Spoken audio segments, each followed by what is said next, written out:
Hindi na mahihirapan pa ang mga estudyanteng gumawa ng pananaliksik sa kanilang mga iba't ibang asignatura. Sa bayan kasi ng Pugo, pinangunahan ni Mayor Kurt Walter Martin ang pagbubukas ng makabagong e-library, katuwang ang iba't ibang opisyal ng lokal na pamahalaan, kinatawan ng Department of Information and Communications Technology o DICT at iba pang panauhin mula sa iba't ibang sektor kahapon March 26.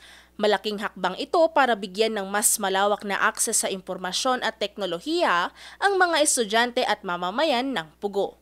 Sa pamamagitan ng e-library, mas madali nang makakakuha ng mga mahahalagang babasahin at makakagamit ng internet para sa mga pananaliksik.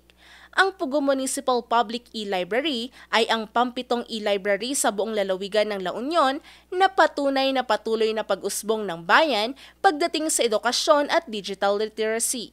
Buong suporta naman sa proyekto ang DICT kasabay ng pangakong patuloy na pagbibigay ng teknikal na tulong upang mapanatili at mapabuti ang operasyon ng e-library.